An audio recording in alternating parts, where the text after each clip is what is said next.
Ladies and gentlemen, please welcome Ronald Rubens, Vice President of Avaya Europe North.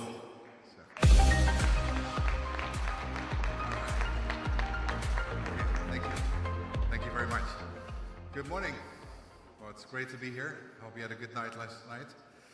This is wonderful. So we'll talk about digital transformation. So what does digital transformation mean in reality? And how does it relate to unified communications and contact center? And what does it have to do with IoT? Well, before we do that, let's look at communication. So communication is all about being present. I think we tend to communicate with devices such as smartphones, tablets, and laptops. And these devices have a few things in common. We're actually moving away from pure voice by adding content. Now you think about laptops, you could generate content, but you could also communicate with these devices. The same is true with smartphones. You can have access to content, but the same device can be used to communicate. And what we see is that communication and content is actually more coming together on devices. Not only content, we also have context. So I think it matters if we are sitting on the beach here in the Atlantis Hotel, or whether we are in a traffic jam in Mumbai, or whether we are in a shopping mall close to the vicinity of a local branch office of your bank. So these things matter because we can get contextual information and bring that into the mix as well.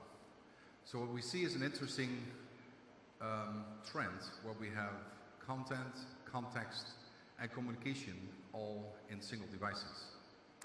Now, so we're adding voice to content, which I think is a very important thing. And let's look at content in general.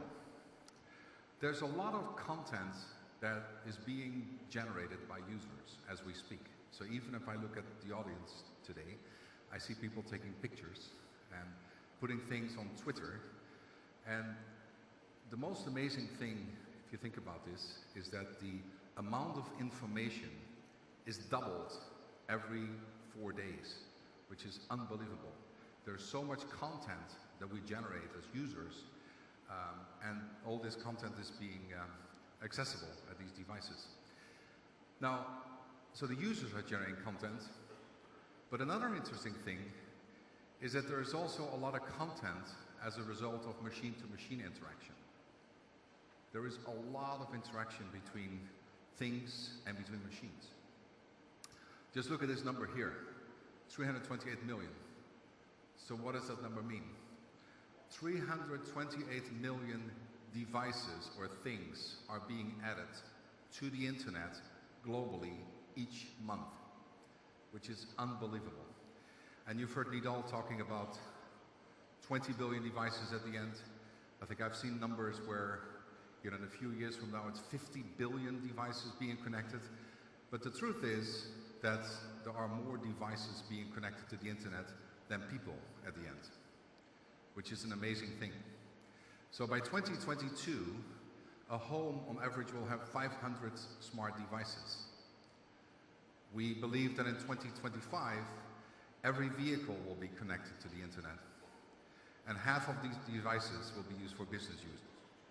Now let's look at the devices that we have at home, because it sounds like an awful lot. But you could even have a light bulb being attached to the internet, so you could switch on the lights from your smartphone. The same is true with a doorbell. I mean, I've seen applications where, once people press on the doorbell, actually an application on an iPhone appears and a video will appear, and you can actually communicate. Now, the trend here is that a lot of these things will be communication enabled. So besides content, we can add workflow. And the interesting thing is that it's not only people that can initiate workflow, but it's also machines that could initiate, process, and monitor workflow. So this is an amazing trend that is happening in the world today. So what about communication enablement in the UC&C and CC space? Because that's what it's all about. Now, I started this presentation by saying that we have to be present in order to communicate. right? So there is a need for people to be present, and this is where communication enablement becomes into place. Now, the industry that we're in is being referred to very often as UC&C, Unified Communication and Collaboration. We have added a lot of collaboration capabilities to our UC solutions, but think about this. There is another trend going on in the industry where collaboration tools are being launched into the market, a lot of software-based tools that allow you to collaborate. And what's happening in the industry today is that UC components will be included into collaboration tools. So it's not only the UC side that is adding collaboration capabilities, but it's also the software environment where we have tools, software tools, that allow us to collaborate and then include the UC component into it.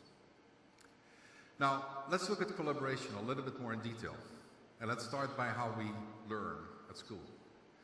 And it's actually not fundamentally different compared to 1850, when we were basically listening to a teacher or professor to learn things, right?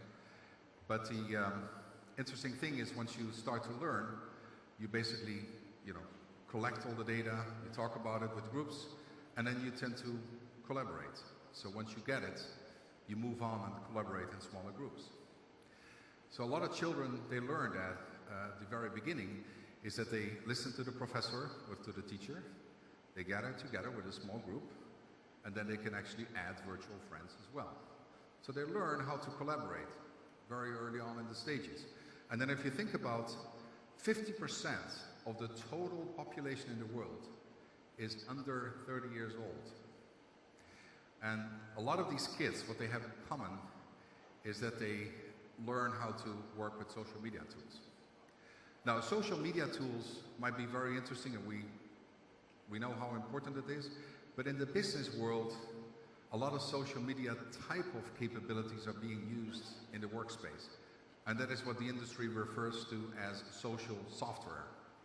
Social software is basically nothing else than tools that allow you to collaborate, to use Facebook type of capabilities into the workspace, to generate wiki pages, for example. But what we see is that the intranets that are appearing today are becoming more organic and more collaborative in nature. And let's think about this. I'm sure that a lot of youth receive lots and lots and lots of emails, right? Email is very important, but it's not very good for collaboration. It is good if you collaborate with one individual, but once you collaborate with 5 or 6 or 7 people, email becomes very ineffective. Because there's different versions of documents, there's different versions of business plans, of PowerPoint slides and so forth. Everybody comments on it. Before you know, you have 200 emails just by collaborating with 5 individuals.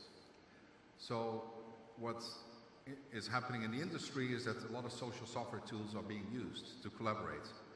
Now, this could be to gather content, as to put together a piece of content, but it could also to basically track issues or to manage projects.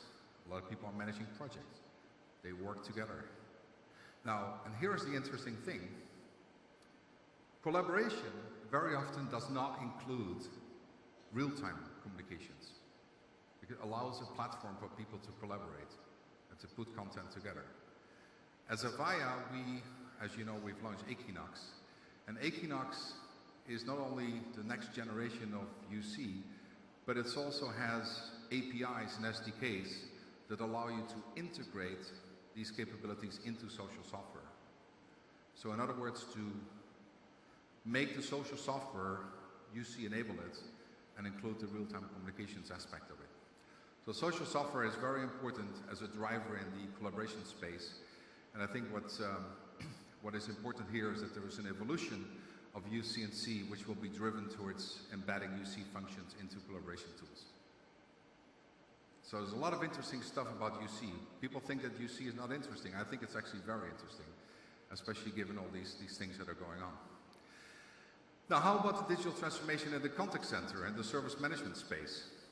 You think about 20 years ago in e-commerce when we started to order things. We had a catalog, and then we typed in the number, customer number through IVR machines and so forth. 10 years ago, we had internet sites. We had access to a piece of content. We ordered it also through an IVR. We got routed into a contact center and so forth. What is happening today is that all these things are being merged, and we could actually communicate through the website. So if we want to order something, we could launch a WebRTC call, video call to a customer agent. So there's a lot more things that are being integrated. But also, the service management space becomes very important. And it's funny because I usually when I fly to Dubai, I fly Emirates. This time around I flew KLM. What KLM does is you could actually get your boarding pass through Facebook Messenger. So once you receive your Facebook Messenger, what they're now trying to do is to put a button in the boarding pass that says contact us. So in other words, you can contact a person from a boarding pass. Now who would think 10 years ago that we would actually call the contact center through a boarding pass that is being provided electronically?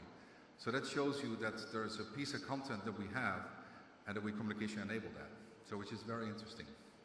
So contact center is also moving towards omni-channel and deeper integration into service management tools, which is a very interesting trend these days. Now, we talked about Internet of Things. By 2020, what we expect is customers will manage 85% of their relationships without human interaction, which is an amazing number. This is not our slide, this is some of the research that was done by Gartner, but 85% of the relationships is done through human interaction. And this is where workflow comes into play. Think about the workflow that's being initiated through machines, through machine-to-machine interaction. So those are all important things. So interaction that is happening, that occurs among things, and there's an exchange of information and workflow. It comes back to the previous point. Once you have to be present, once you have the desire to communicate in real time, this is when communication enablement comes into play. So these are all a lot of interesting things. Now, I started this presentation by saying, let's look at digital transformation into reality. And there's a lot of very interesting examples of digital transformation. Now, let's look at